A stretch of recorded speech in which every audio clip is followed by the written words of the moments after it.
আপনাদের কি অধপতন হলে মানুষ আর বিচারও চায় না, কারণ সে জানে বিচার চেয়ে লাভ নাই, কারণ সে বিচার পাবে না।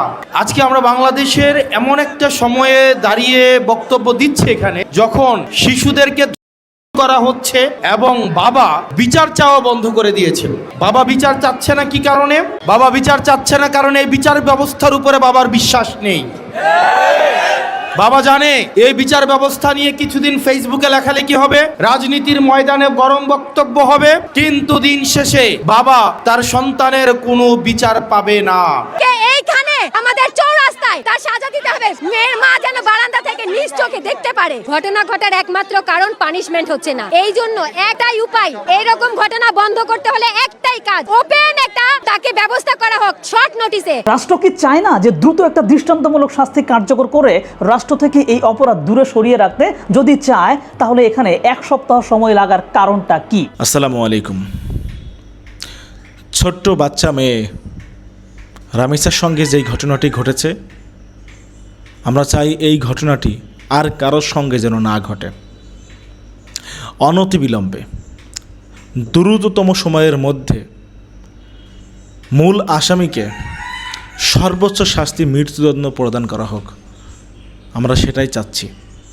প্রিয় দর্শক শ্রোতামণ্ডলী, এই ছোট্ট 8 বছরের বাচ্চা মেয়ের সঙ্গে যেই ঘটনাটি ঘটেছে, সেটির কারণে সারা দেশের মানুষ কাঁদছে। এখন সকলের একটাই দাবি, সকলের একটাই কথা, যে ফাঁসি চাই যেই ব্যক্তি প্রধান আসামি তার। হাসনাত আবদুল্লাহ স্বরাষ্ট্রমন্ত্রীকে কঠিনভাবে ধুয়ে দিয়েছে রীতিমতো বলা যায়। আইন শৃঙ্খলা পরিস্থিতি এরকম বিশৃঙ্খল কেন এরকম দুর্বল, এর জবাব চেয়েছে হাসনাত আবদুল্লাহ। হাসনাত আবদুল্লাহ বলেছে আজকে ছোট্ট 8 বছরের বাচ্চা মেয়ে নিরাপদ নয় দেশের মাটিতে। স্বরাষ্ট্রমন্ত্রী কি করে? আইন শৃঙ্খলা পরিস্থিতি কেন এরকম দুর্বল এবং বেহাল দশা? কি পদক্ষেপ নিয়েছে সরকার এই রামিসার এই ঘটনাকে কেন্দ্র করে, যাতে পরবর্তীতে পুনরাবৃত্তি না হয় এ ধরনের ঘটনার? তার জন্য কি পদক্ষেপ নিয়েছে সরকার? এই সমস্ত গুরুত্বপূর্ণ প্রশ্ন রেখেছে স্বরাষ্ট্রমন্ত্রীর উদ্দেশ্যে এবং প্রধানমন্ত্রীর উদ্দেশ্যে হাসনাত আবদুল্লাহ। হাসনাত আবদুল্লাহর বক্তব্যটা আমরা শুনবো, তারপরে কথা বলবো। আপনাদের কি অধপতন হলে মানুষ আর বিচারও চায় না, কারণ সে জানে বিচার চেয়ে লাভ নাই, কারণ সে বিচার পাবে না। আজকে আমরা বাংলাদেশের এমন একটা সময়ে দাঁড়িয়ে বক্তব্য দিচ্ছি এখানে, যখন শিশুদেরকে করা হচ্ছে এবং বাবা বিচার চাওয়া বন্ধ করে দিয়েছে। বাবা বিচার চাচ্ছে না কি কারণে? বাবা বিচার চাচ্ছে না কারণ এই বিচার ব্যবস্থার উপরে বাবার বিশ্বাস নেই। বাবা জানে এই বিচার ব্যবস্থা নিয়ে কিছুদিন ফেসবুকে লেখালেখি হবে, রাজনীতির ময়দানে গরম বক্তব্য হবে, কিন্তু দিন শেষে বাবা তার সন্তানের কোনো বিচার পাবে না। এই বিচার ব্যবস্থা জনগণের বিচার নিশ্চিত করতে পারে নাই, অন্যায়ের বিচার নিশ্চিত করতে পারে নাই, আমাদের স্বাস্থ্য ব্যবস্থা আমাদেরকে সুস্বাস্থ্য দিতে পারে নাই। আমাদের দেশের নেতারা যারা স্বাস্থ্যের দায়িত্বে থাকেন, জনপ্রতিনিধিরা, তারা ছুটি পেলে নিয়মিত চেকআপের অংশ হিসাবে সিঙ্গাপুর এবং থাইল্যান্ডে যায়। তাদের সন্তানদেরকে তারা বিদেশে রেখে তারা পড়াশোনা করায়। যে লোকটা বাজারে জিলাপি বানায়, আপনি যদি ওই লোকটাকে বলেন ভাই আপনি জিলাপিটা খান, সে যদি জিলাপি খাইতে অস্বীকৃতি জানায়, এই জিলাপির প্রতি কি আপনার আস্থা থাকবে? যে লোকটা এখানে চটপটি বিক্রি করে, ওই লোকটাকে যদি বলেন এই চটপটিটা আপনি খান, উনি যদি বলেন যে না এটা আমি খাবো না, আমি অন্য জায়গা থেকে চটপটি কিনে আইনা খাবো, ওই লোকের চটপটি কি আপনি কিনা খাবেন? তা আমাদের দেশের যারা স্বাস্থ্য মন্ত্রণালয়ের দায়িত্বে, যারা শিক্ষা মন্ত্রণালয়ের দায়িত্বে, যারা দেশের দায়িত্বে, তারাই দেশের সুযোগ সুবিধা ভোগ করে না, বরং তারা বিদেশ থেকে দেশের টাকা পাচার করে সেখানে গিয়ে সুযোগ সুবিধা নেয়। এবং এটা জনগণের সাথে প্রতারণা করা, এটা জনগণের সাথে প্রতারণা করা। প্রিয় মনোহরগঞ্জবাসী, আমরা এটারই পরিবর্তন চেয়েছিলাম। আমরা চেয়েছিলাম এমন একটা বাংলাদেশ, যে বাংলাদেশে একটা সন্তান যখন ভূমিষ্ঠ হবে সেই জায়গা থেকে সে তার অধিকার বুঝে পাবে। আমাদের দেশের চিকিৎসা ব্যবস্থা, আপনি আমাদের দেশের চিকিৎসা সরকারি হসপিটালগুলোতে যান, আপনি দেখবেন ফিলিস্তিনের রাফা ক্যাম্পের থেকে বাজে অবস্থায় সরকারি চিকিৎসাগুলোর। আপনি প্রতিষ্ঠানগুলোতে যান, শিক্ষা প্রতিষ্ঠানগুলোতে যান, সেখানে দেখবেন সেই স্কুলের প্রধান শিক্ষকের ছেলেকে ওই স্কুলে পড়ায় না, সেই এলাকার ইউনুর ছেলেকে স্কুলে পড়ায় না, ডিসির ছেলেকে ঢাকা রেখে পড়াশোনা করায়, আমলাদের ছেলে মেয়েদেরকে বিদেশে রেখে পড়াশোনা করায়। আমাদের দেশের আমলারা বললে মাইন্ড করবে, আপনারা খোঁজ খবর নিয়ে দেখেন, আমলাদের সন্তানরে ওনারা দেশে রাখেন না, ওনারা বিদেশে রেখে পড়াশোনা করায়। অর্থাৎ ওনারা এমন একটা সার্ভিস আমাদেরকে দেন, যেই সার্ভিসটা ওনারা নিজেরাই গ্রহণ করেন নাই, যেই সার্ভিসের উপর ওনাদের নিজেদেরই আস্থা নাই। তাহলে যেই সার্ভিসের উপর আমার নিজেরই আস্থা নাই, আমি নিজেই গ্রহণ করি না, এই সার্ভিসটা যখন আমি জনগণকেই দিচ্ছি, তার মানে এই সার্ভিসের মধ্যে অবশ্যই কোনো না কোনো প্রতারণা রয়েছে। আমরা এই সিস্টেমগুলোকে পরিবর্তন করতে চাই। আমরা পরিবর্তন করতে চাই, যখন কোনো বিচার প্রার্থী বিচারকের কাছে যাবে, মুখ দেখে তার বিচার হবে না, অপরাধের মানদণ্ড দেখে তার বিচার হবে। আমরা দেখতে পাই ক্ষমতাসীন যারা রয়েছে তারাই যদি থানায় যায়, তারা অপরাধী দলেরও যদি হয়ে থাকে, তারা যদি থানায় যায়, আমরা দেখতে পাই ওসির সাথে বসে তারা খুশবু গল্প করে। একটা নিরীহ মানুষ যাদের নামে বিচার দিতে যাবে, থানায় গিয়ে দেখে তারাই ওসির সাথে বসে টুস বিস্কুট আর দুধ চা, একদম ক্রিমওয়ালা দুধ চা বসে বসে খায়। নিরপরাধ মানুষগুলো তখন থানা থেকে মাথা নত করে চলে আসে, কারণ সে জানে এই থানায় তার বিচার হবে না। প্রিয় তরুণ প্রজন্ম, আপনারা দেখবেন অনলাইন জুয়া আপনাদের জন্য সহজলভ্য করে ফেলা হয়েছে। বাজারে বাজারে অনলাইন জুয়ার সয়লাভ, অনলাইন জুয়া দিয়ে তরুণ প্রজন্মকে নষ্ট করে ফেলা হয়েছে। বর্ডারগুলোকে উন্মুক্ত করে দেওয়া হয়েছে। এই বর্ডারে মাদকের উন্মুক্ত প্রসারের মধ্য দিয়ে আমার তরুণ প্রজন্মকে নষ্ট করে ফেলা হচ্ছে। আমাদের দেশের মানুষ বিচার পায় না, শিশু বর্ডার দিয়ে অস্ত্র ঢুকছে থানাতে, আমার জনগণ বিচার পায় না, মামলা দিতে গেলে মামলা রাখে না। আর স্বরাষ্ট্রমন্ত্রী সংসদে দাঁড়িয়ে উনি বাংলাদেশের মানুষকে প্রতারণার সংবিধান শিখায়। স্বরাষ্ট্রমন্ত্রী চোখ খুলে দেখেন, মানুষ বিচার চাওয়া বন্ধ করে দিয়েছে, মানুষ বিচার চাওয়া বন্ধ করে দিয়েছে। আপনাদের কি অধঃপতন হলে মানুষ আর বিচারও চায় না, কারণ সে জানে বিচার চেয়ে লাভ নাই, কারণ সে বিচার পাবে না। যেই বাংলাদেশের থানায় গেলে তার রাজনৈতিক পরিচয় জানতে চাওয়া হবে না, যেই বাংলাদেশে চাকরি পেতে হলে মামা চাচা এবং রাজনৈতিক দলীয় পরিচয় থাকা লাগবে না, যোগ্যতার ভিত্তিতে এই বাংলাদেশের প্রত্যেকটা নাগরিক চাকরিতে, মেধায়, নেতৃত্বে এবং রাজনৈতিক নেতৃত্বে আসতে পারবে। আমরা এমন একটা বাংলাদেশ গড়তে চাই, যেই বাংলাদেশে পলিটিক্যাল লিডাররা রাজনৈতিক মঞ্চে দাঁড়িয়ে শুধু বড় বড় কথা বলবে না, বড় বড় কথা বলে তারা নিজেরাই যাবে থাইল্যান্ডে চিকিৎসা নিতে, সিঙ্গাপুরে চেক আপ করাতে, তাদের সন্তানদেরকে তারা ইউএসএ, আমেরিকা, কানাডায় বেগম পাড়ায় রেখে পড়াবে। আমরা এমন বাংলাদেশ চাই না, বরং এমন বাংলাদেশ চাই যেই বাংলাদেশের শিক্ষা প্রতিষ্ঠানগুলোতে দপ্তরির ছেলেও যেমন পড়াশোনা করবে, ঠিক প্রতিষ্ঠান প্রধানের ছেলেও পড়াশোনা করবে। আমরা অতীতের রাজনীতিতে দেখেছি তরুণদেরকে লাঠিয়াল বাহিনী হিসাবে ব্যবহার করা হয়। আমরা চাই না তরুণরা কেবল লাঠিয়াল বাহিনী হিসাবে ব্যবহার হোক, আমরা বরং চাই তরুণরা নীতি নির্ধারণী পর্যায়ে থাকবে। তরুণদের আমরা চাই পরবর্তী বাংলাদেশ বিনির্মাণের যে অঙ্কর, সেটা তারা নিয়ন্ত্রণ করবে ইনশাআল্লাহ। দিন দিন ঢাকা শহর একটা নরকে পরিণত হচ্ছে, নিষ্পাপ শিশুগুলো হচ্ছে এই নরকের প্রধান শিকার। রামিসা কাণ্ডে পুলিশের তড়িৎ অ্যাকশন এবং দ্রুত সময়ে অপরাধীকে গ্রেফতারের বিষয়টা ভালো লেগেছিল। একাধিক পত্রিকার খবর মতে রামিসা পুলিশের কাছে পুরো ঘটনার দায় স্বীকার করে জবানবন্দিও দিয়েছে। শিশু রামিসার সাথে কি কি হয়েছে সবকিছু স্বীকার করেছে সে। রামিসার ছিন্ন ভিন্ন মৃতদেহ পাওয়া গেছে আসামি সোহেলের ঘরে। নিজেকে বাঁচাতে সে পালিয়েও গিয়েছিল, তার মানে সোহেল যে অপরাধী সেটা 95% প্রমাণিত। বাকি ফর্মালিটি শেষ করতে আর কতক্ষণ লাগবে? একদিন, 2 দিন বা সর্বোচ্চ 3 দিন, এর বেশি কি লাগবে? এখন এই খবরটা একটু ভালো করে দেখেন। অভিযুক্ত ব্যক্তির স্বীকারোক্তির পরেও এই ঘটনার তদন্তের জন্য 1 সপ্তাহ সময় বেঁধে দেওয়া হয়েছে, যেখানে অপরাধী স্বীকার করেছে যে সে কি কি করেছে। এরপরেও এই ঘটনার তদন্তের জন্য 1 সপ্তাহ সময় লাগবে। কেন? রাষ্ট্র কি চায় না যে দ্রুত একটা দৃষ্টান্তমূলক শাস্তি কার্যকর করে রাষ্ট্র থেকে এই অপরাধ দূরে সরিয়ে রাখতে? যদি চায় তাহলে এখানে 1 সপ্তাহ সময় লাগার কারণটা কি? অনেকে বলবেন যে এখানে বহু প্রসেস আছে, গুলি মারেন আপনার প্রসেসকে। এই প্রসেস করেই দেশটা নরক হয়ে গেছে। সংখ্যা আগের মাসের তুলনায় বাড়তেছে। পরিস্থিতি এখন এমন হয়ে গেছে যে এইটা মহামারী লেভেলে চলে গেছে। সেই মহামারী অবস্থার মধ্যে একটা 95% সলভ কেসে 1 সপ্তাহ সময় লাগবে তদন্ত করতে। এরপর তদন্তের রিপোর্টের উপর ভিত্তি করে মামলা শুরু হবে, আসামির পক্ষে উকিল দাঁড়াবে, এইটা সেইটা আরো কত কি। এই চুলের জিনিস করে তো কিচ্ছু সমাধান করতে পারেন না আপনারা, এখানে প্রসেস দেখাতে আসবেন না। খেয়াল করে দেখেন, 1 সপ্তাহের মধ্যে কিন্তু ঈদের বন্ধ শুরু হয়ে যাবে, মানুষ কুরবানি নিয়ে ব্যস্ত হয়ে পড়বে, নতুন কোনো ইস্যু আসবে, এই ইস্যুটা চাপা পড়ে যাবে। রামিসার বাবা এমনি বলে নাই যে আমি বিচার চাই না, কারণ আপনার বিচার করতে পারবেন না। আর এত সব দীর্ঘসূত্রিতার পর ওইদিকে বিচার যদি হয়ও সেটা তখন আর আলোচনায় থাকবে না, আলোচনা থেকে হারিয়ে যাওয়ার কারণে শাস্তির দৃষ্টান্ত মানুষের কাছে পৌঁছাবেই না, ফলে পটেনশিয়াল রেপিস্টদের মনের মধ্যে ভয়টাও ঢুকবে না। কিছুদিন পর আবার আরেকটা নতুন ঘটনা ঘটবে, যেখানে একটা অপরাধ ঘটলে সেটার আলোচনা থাকতে থাকতেই যদি সেই অপরাধীর পরিণতি মানুষের সামনে উপস্থাপন করা যায়, তবেই না সেই অপরাধ করতে গিয়ে মানুষ ভয় পাবে। আর আমাদের রাষ্ট্রযন্ত্রই সেই ভয় তৈরির পথে প্রধান বাধা। 2018 সালে নোয়াখালী সেই গৃহ আছে না, সেটা নিয়ে কিন্তু তখন ব্যাপক আলোচনা হয়েছিল, কিন্তু সেই মামলার রায় কবে হয়েছে জানেন? 2024 সালে এসে, মানে 6 বছর পর। আর এতদিনে কি সেই ঘটনা মানুষের মনে আছে?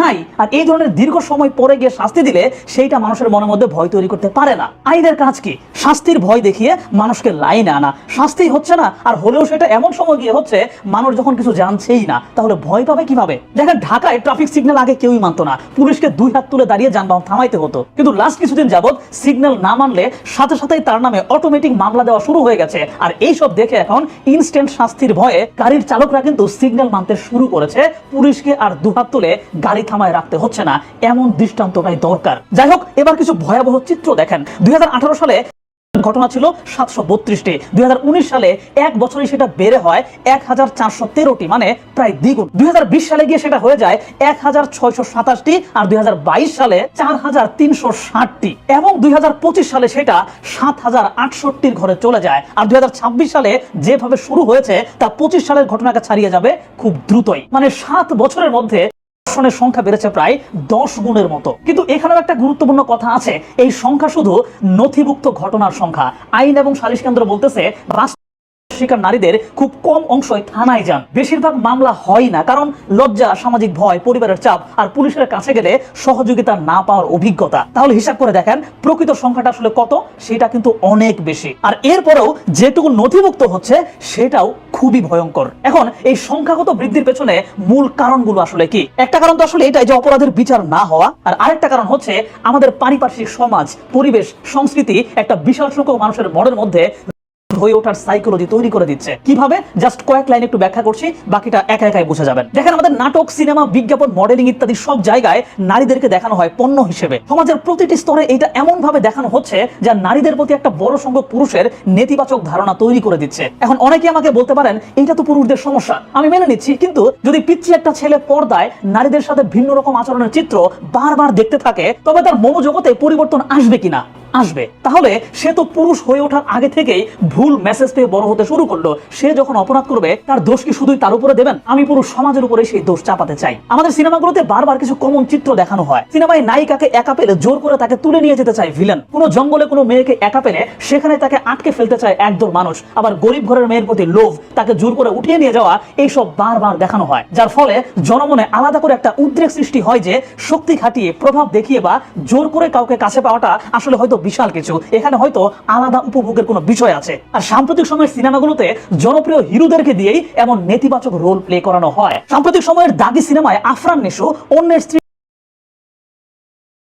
আর সেই মোমেন্টে সিনেমা হলে কি উল্লাস, চিৎকার, চেঁচামেচি, এইটা আপনি না দেখলে বুঝতেই পারবেন না। আর এসবের মাধ্যমে এই মেসেজটাই লাখ লাখ তরুণের মনে, বয়স্কের মনের মধ্যে যায় যে আলাদা করে তৃপ্তি পেতে হলে তাকে জোর করে কিছু করতে হবে। আর এই মেসেজটা যত জায়গা থেকে যত বেশি করে একজন মানুষ পাবে, তার মস্তিষ্ক তত বেশি নষ্ট হয়ে যাবে। এক পর্যায়ে সে হন্যে হয়ে শিকার খুঁজতে থাকবে এবং অঘটন ঘটিয়ে ফেলবে। হ্যাঁ, প্রকৃত শিক্ষিত মানুষজন এইসব ঘটনা থেকে ভিন্ন মেসেজ এবং ইনার মেসেজ গ্রহণ করার চেষ্টা করে, কিন্তু বাংলাদেশের মতো দেশে সেই প্রকৃত শিক্ষিত মানুষ আসলে কতজন? আমি বলছি না যে সব দোষ সমাজের, ব্যক্তির কোনো দোষ নাই, ব্যক্তির দোষটা এখানে মেইন, কিন্তু ব্যক্তি কেন অপরাধী হয়ে উঠলো এইটা সামাজিক বিজ্ঞানের ছাত্র হিসেবে আমি বোঝানোর চেষ্টা করছি। আপনি সিনেমায় দেখান যে ভালো কাজ করো, ভালো কাজ করো, আর প্রত্যাশা করেন মানুষ সেই ভালো কাজ করা শিখবে। ঠিক একইভাবে আপনি সিনেমা দেখাচ্ছেন খুব রসালো ভাবে, নারী আশা করতেছেন এইসব মানুষ শিখবে না। কেন? মানুষ কি শুধু ভালোটাই শিখবে, খারাপটা শিখে না? গবেষণা বলছে খারাপ এবং নিষিদ্ধ জিনিসের প্রতি মানুষের আকর্ষণ আরো বেশি। আর এভাবেই বছরের পর বছর সমাজের এরকম নানান ঘটনা, নানান পরিবেশ বহু মানুষের মধ্যেই জাগিয়ে তোলে, যা ছিঁড়ে খেতে চায় রামিসাদের। এই নিকৃষ্ট দর্শক সত্তাকে কন্ট্রোল করতে দেশের কঠোর আইন প্রয়োজন, কিন্তু যখন দেখা যায় যে আমাদের দেশে আইনের কোনো প্রয়োগ নাই, এক একটি ঘটনা বছরের পর বছর ঝুলে থাকে, চিন্তায় সেটা আর বাধা হিসেবে কাজ করে না। আপনি একটু পত্রিকা ঘাটেন, মাগুরার আলোচিত ঘটনা থেকে শুরু করে সাম্প্রতিক সময়ের ঘটনা ঘটেছে, তার কোনোটারই কিন্তু বিচার হয় নাই। পরিস্থিতি এমন, পিতা বারবার বিচার চাইতে চাইতে এক পর্যায়ে লজ্জায় সে বিচার চাওয়া বন্ধ করে দেয়, কারণ সবাই তখন তার দিকে ভিন্নভাবে তাকায় যে সে একজন ধর্ষণের বিচার চাইতে গিয়ে ভুক্তভোগীকে যেই রকম অদ্ভুত প্রশ্নের সম্মুখীন হতে হয় সেটাও তাকে বিচার চাইতে নিরুৎসাহিত করে। রাষ্ট্র নিজে থেকে তেজ দেখিয়ে বা আগ বাড়িয়ে বিচারগুলো সম্পন্ন করে না, আর এই গ্যাপটাই ভয় দূর করে দেয়। নির্ভয়ে সে নতুন ঘটনা ঘটাতে উৎসাহ পায়। আমি সেই দিনের স্বপ্ন দেখি সমস্যার সমাধানে স্পেশাল ফোর্স থাকবে, যে কোনো ঘটনা ঘটার 48 ঘন্টার মধ্যে খুঁজে বের করে বিচার করে জনসম্মুখে সবার সামনে তাকে এরকম দৃষ্টান্ত একটা বা দুইটা স্থাপন হয়ে গেলে বাকিরা এমনি টাইট হয়ে যাবে। তবে হ্যাঁ, বাংলাদেশ আবার এমন একটা দেশ, এখানে দ্রুত বিচার কার্যকর করতে গেলে আবার দেখবেন যে কেস সলভ করার জন্য নির্দোষ ব্যক্তিকেও শাস্তি দেওয়া হচ্ছে। এটাও মাথায় রাখা দরকার। সরকারের সেই এফোর্টটাই লাগবে যাতে 48 ঘন্টার মধ্যে প্রকৃত দোষী বের হয়ে আসে। এখানে আমাদের চৌরাস্তায় তার সাজা দিতে হবে, মেয়ের মা যেন বারান্দা থেকে নিজ চোখে দেখতে পারে। ঘটনা ঘটার একমাত্র কারণ পানিশমেন্ট হচ্ছে না, এই জন্য একটাই উপায়, এরকম ঘটনা বন্ধ করতে হলে একটাই কাজ, ওপেন একটা তাকে ব্যবস্থা করা হোক শর্ট নোটিসে। এখন আমাকে বলবে, আমি বলছি কালকে ব্যবস্থা হবে। আমাকে একজন কোয়েশ্চেন করছে, কাল তো ফ্রাইডে অফ ডে, আমি তাকে কোয়েশ্চেন করতে চাই শনিবার অফ ডে ছিল না যখন তারেক রহমানের আইডি কার্ড হয়েছে? উনি এই দেশের সন্তান, শনিবার তার জন্য খুলে অফিসে খুলে তার আইডি করা হয়েছে। আজ আমরা সন্তান হারিয়েছি, আমি অফ ডে বুঝি না। কালকে বাদ জুমা, এখানে একটা মঞ্চ করে তার ব্যবস্থা করা হবে। তার শরীরের প্রতি চাই না হবে, তার প্রাইভেট হবে, তা হবে এখানে একদম শর্ট নোটিস। কালকে 24 ঘন্টার মধ্যে এখানে মিরপুরের একটা গাড়ি চলবে না মিরপুরে, পুরো মিরপুর অচল করে দিব। কথা একটাই, আগে শাস্তি, যাতে করে হাজারো সোহেল ভীতিটা কাজ করে তাদের ভিতরে ভবিষ্যতে যেন কাজ না করে। আমাদের কাছে আইনা দেব, জনগণের সামনে দেব, জনগণের চার কাটুয়া করবে। হত্যার বিচার ফাঁসি চাই আমরা, ফাঁসি না চাই। মাইয়ারে করছে ফাঁসি করা উচিত। কালকে জুম্মা নামাজের পরে ওনার ফাঁসি আমরা দাবি করি। আমরা চাচ্ছি যে এই মামলার কোনো তদন্তের প্রয়োজন নাই। হ্যাঁ, উনি নিজে স্বীকার করছে যে উনি দায় স্বীকার করেছে। দ্রুত আগামী 7 দিনের মধ্যে এর রায়, এই বিচারের রায় হচ্ছে কার্যকর করার জন্য আমরা সবাই আবেদন জানাচ্ছি। না হয় এই মিরপুর ব্লক করা হবে, প্রত্যেকটা রাস্তা বন্ধ করে দেওয়া হবে। মাননীয় প্রধানমন্ত্রীর কাছে একটাই দাবি, অন্তত উনি এই ধর্ষণের যে যতগুলো মামলা হয় সেগুলোর দ্রুত রায় হয়, 1 সপ্তাহের মধ্যে রায় দেওয়া হোক অন্তত এই মামলাটার জন্য। রায় দিয়ে কার্যকর করা হোক। কালকে বাদ জুমাই হবে, কোনো এক সপ্তাহ না, 24 ঘন্টার মধ্যে, না হলে মিরপুর অচল করে দিব। মিরপুর অচল হলে কি হবে সে জানে, মিরপুর অচল হয়ে যাবে। দ্রুত একটা বৈঠক করবে, দ্রুত একটা ডিসিশন, আইন তৈরি করা হোক। এটা কি কোরআনের আইন যে চেঞ্জ করা যাবে না? এটা মানুষের আইন, চেঞ্জ করুক, চেঞ্জ করে দ্রুত ব্যবস্থা নিক। আর কোনো আইন না, নতুন আইন বাস্তবায়ন হবে। এইখানে আমাদের চৌরাস্তায় তার সাজা দিতে হবে, মেয়ের মা যেন বারান্দা থেকে নিজ চোখে দেখতে পারে। একটাই বিচার এখানে কালকে, না হলে পুরো মিরপুর অচল। এক কথা, মিরপুর অচল হয়ে যাবে। মানুষ হিংস্র, পশু ভদ্র। হ্যাঁ, পশু ভদ্র, মানুষ হিংস্র। আমার মনে হয় না আজকে কোনো মা তার মেয়ে সন্তানকে বাইরে খেলতে পাঠাইছে বা ছাদে খেলতে পাঠাইছে, সিঁড়ির কাছেই যাইতে দিলে না। আজকে ভয় পেয়ে গেছে, ভয়। প্রত্যেকটা ঘরে ঘরে এই একই আলোচনা, রামিসা রামিসা রামিসা। আর কি মিষ্টি মুখ, কিন্তু ওই মুখটা দেহের সাথে ছিল না, আলাদা বাথরুমে নিয়ে বালতিতে রাইখা দিছিল। কত বড় পাষণ্ড, ওহ, ভাবা যায়। আসলে হয়েছে কি জানেন, পুরা দেশে মাদকের ছায়া গেছে, নেশা পানি কইরা অস্থির।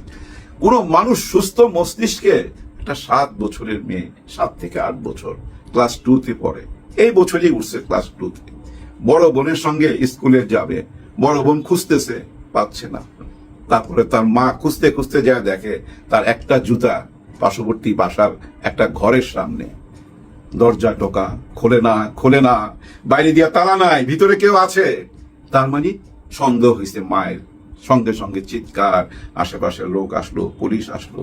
ওর মধ্যে সেই আসামি জানলা কাইটা বাইরে চলে গেছে, ধরা পড়ছে।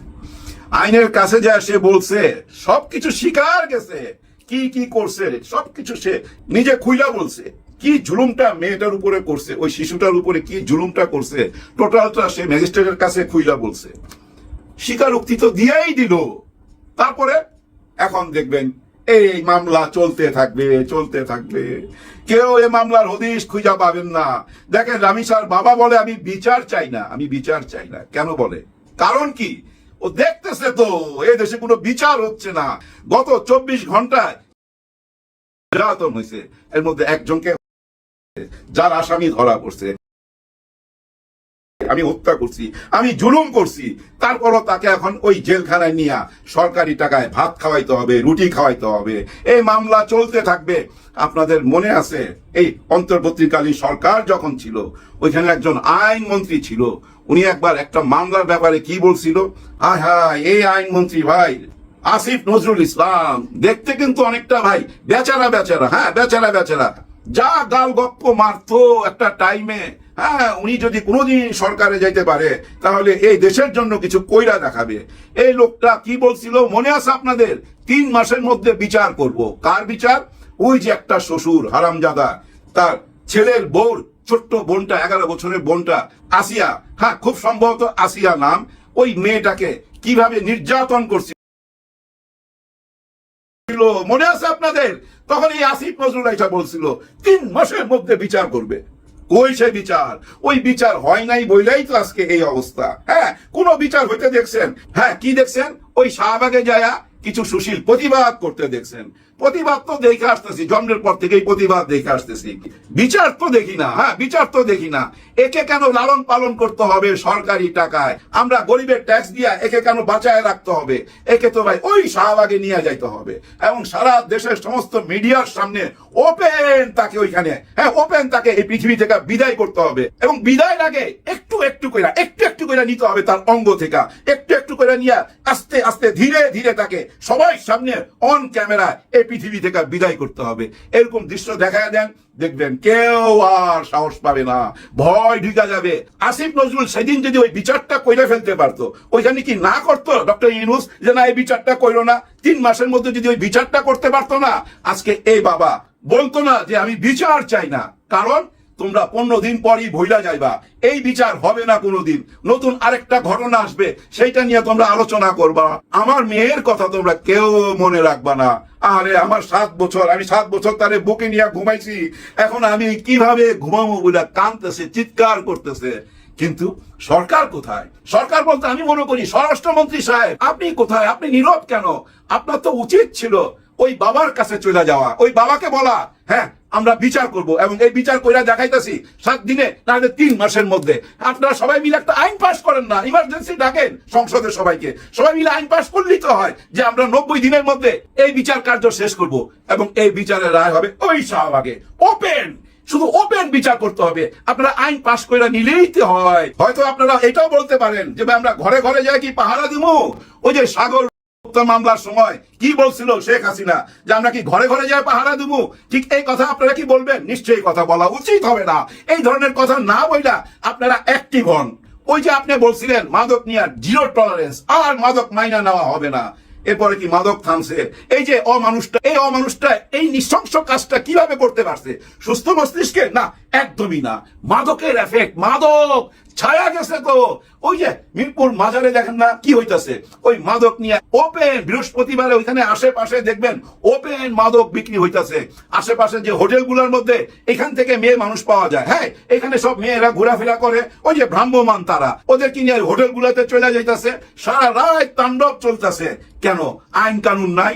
নিশ্চয়ই আছে। তাহলে কেন ঝাড়ু দিয়া পরিষ্কার করতে পারতেছেন না? অথচ আপনারা পরিষ্কার করতে গেছেন কোথায়? মিরপুরে গরিবের বস্তি ভাঙতে গেছেন আজকে আপনারা। তাতে কি দাঁড়ালো খেয়াল করছেন আপনারা? গরিবের বস্তি ভাঙতে যায় আপনাদেরকে দৌড়াইতে হইলো, হ্যাঁ ওইখানে বস্তি ভাঙতে। ভাই গরিবের ঘর বাড়ি ভাঙ্গা দিবেন হঠাৎ করে, ওরা থাকবে কোথায়? যার জন্য ওরাও ভাই লাঠি সোটা নিয়ে নাইমা রাস্তার মধ্যে নাইমা গেছে এবং পুলিশকে দৌড়টা কি সম্মানজনক? পুলিশের জন্য বা আমাদের স্বরাষ্ট্রমন্ত্রীর জন্য কোন সম্মানজনক বার্তা নিয়ে আসে আমাদের কাছে? নিশ্চয়ই না। এই মুহূর্তে ওই গরিবের ঘর বাড়ি ভাঙ্গা দেওয়ার কেন পরিকল্পনা করলেন? কারা এইসব বুদ্ধি দিতেছে? নির্বাচনের আগে আপনারাই তো এই যে করাইল বস্তিতে গেছেন, বিভিন্ন বস্তিতে গেছেন, কি কথা দিয়ে আসছিলেন যে আপনাদের ছেলে মেয়েরাও পড়বে? ওই যে ধনীদের বাসার দিকে আঙুল তুলে বলছিলেন বিল্ডিং গুলা দেখায়া এইসব বিল্ডিং এর ছেলে মেয়েরা যেখানে লেখাপড়া করে আপনাদের ছেলে মেয়েরা সেখানে লেখাপড়া করবে। বলেন নাই? আরো কি বলছেন? আপনাদেরকে বিল্ডিং করে দেওয়া হবে, ছোট ছোট ঘর করে দেওয়া হবে, আপনারাও ফ্ল্যাটের মধ্যে থাকবেন। তাহলে ওই ফ্ল্যাটটা আগে করেন, তারপরে তো ওদেরকে বাইর করবেন, ওদের ঘর বাড়ি ভাঙবেন। এখন যদি ওদের ঘর বাড়ি ভাঙা দেন, কোথায় থাকবে, কোথায় যাবে? মা বোন নিয়া, সন্তান নিয়া, এর মধ্যে চারিদিকে হাম, অসুখ বিসুখ, অশান্তি। নিজের সন্তানকে, মেয়ে সন্তানকে ঘরের ভিতরেই তো নিরাপদ রাখতে পারতেছে না, ঘর ভাঙা দিলে নিরাপদে থাকবে? এটা কি বিশ্বাস করতে বলেন? নিশ্চয়ই না। মেয়েরা কোথাও নিরাপদ না ভাই এই মুহূর্তে, এইটাই তো বোঝা যাচ্ছে। এর মধ্যে যদি ঘর ভাঙা দেন গরিবের, তাইলে কি হইলো? নির্বাচনের আগে যেসব কথাগুলো দিছেন সেগুলাই পালন করেন, নতুন কথা কিছু বলার দরকার নাই তো। কেন আপনারা বুঝতে পারতেছেন না? এই যে পুলিশ ভাইরা দৌড়াইতেছে, এটা কি ভালো দেখাইতেছে? নিশ্চয়ই না। মানুষের কাছে হাসির পাত্র হয়ে যেতেছে। এভাবে আইন শৃঙ্খলা, নিয়ম কানুন সব ভাঙ্গা পড়লে তাহলে তো দেশ চালানো মুশকিল হয়ে যাবে। আরো কি মুশকিল হবে জানেন? আমাদের পরবর্তী জেনারেশন, এই জেনারেশনের ঠিক মতো মানসিক বিকাশ হবে না। কারণ কি জানেন? সন্তানকে তো বাইরে ছাড়তে পারতেছে না, মাঠে খেলতে দিতে পারতেছে না, ছাদে যে খেলতে দিবে সেটাও ভয় পাইতেছে, ঘরের মধ্যে আটকায় রাখতে হবে ওই মোবাইল একটা দিয়া। এতে মানসিক বিকাশ হবে না, প্রতিবন্ধী হচ্ছে। আগামী জেনারেশন প্রতিবন্ধী হয়ে যাবে। তো বুঝেন না কেন? মানুষ আইনকে ভয় পাবে না, এটা কোনো কথা? ভাই ব্রাদার, ছোট্ট করে বুঝাই, এই ক্যান্টনমেন্টের ভিতরে আপনারা কখনো গেছেন কি?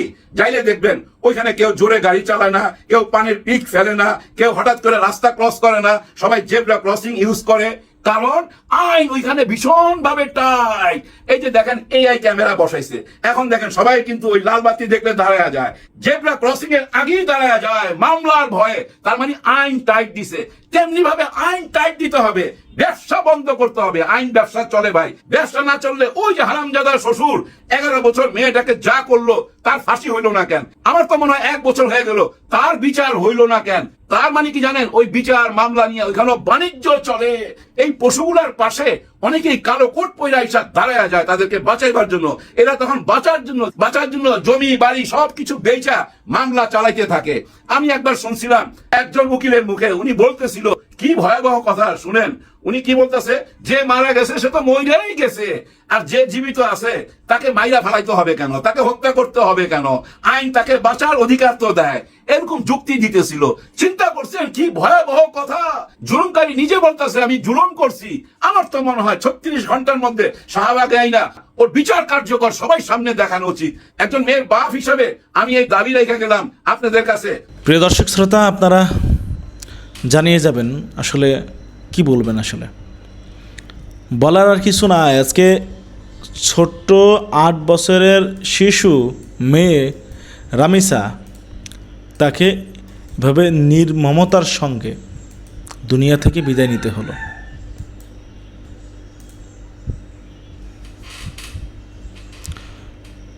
প্রার্থনা করে মহান রবের নিকট যেন এই বাংলার জমিনে এ ধরনের অমানবিক এবং এ ধরনের নির্মম নৃশংস ঘটনা যেন আর পুনরাবৃত্তি না হয়।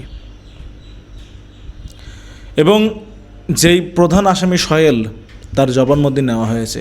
তাকে কেন এভাবে এখনও বসিয়ে রাখা হয়েছে? তাকে তো ফাঁসির কাস্টে ঝুলানো দরকার। প্রিয় দর্শক, আপনারা জানাবেন হাসনাত আবদুল্লাহ যে কথাগুলো বলেছে দেশের রাষ্ট্র ব্যবস্থা, আইন ব্যবস্থা নিয়ে, সেটা নিয়ে আপনারা কি বলতে চান? হাসনাত আবদুল্লাহ সরাসরি দাবি করেছে যে রামিসার সঙ্গে যেটি হয়েছে সেটার জন্য একমাত্র দায়ী দেশের সরকার ব্যবস্থা এবং স্বরাষ্ট্র মন্ত্রণালয়। যদি তারা ঠিক হতো তাহলে দেশে এ ধরনের ঘটনা আর ঘটতো না, পুনরাবৃত্তি পেত না। যদি আমাদের বিচার বিভাগটা ঠিক হতো, যদি বিচার বিভাগটা আসলে রাজনীতি মুক্ত থাকতো, মানুষ যদি সঠিক বিচার পেত, ন্যায় বিচার পেত, তাহলে এই ধরনের ঘটনার পুনরাবৃত্তি আর কখনো হয়তো দেখা দিত না। হাসনাত আবদুল্লাহর কথা নিয়ে, বক্তব্য নিয়ে আপনারা জানাবেন এবং একই সঙ্গে আপনারা জানাবেন রামিসার সঙ্গে যেই ঘটনাটি ঘটেছে সেই ঘটনাটি নিয়ে প্রধান যেই আসামি সোহেল, তার কী ধরনের শাস্তি চান আপনারা।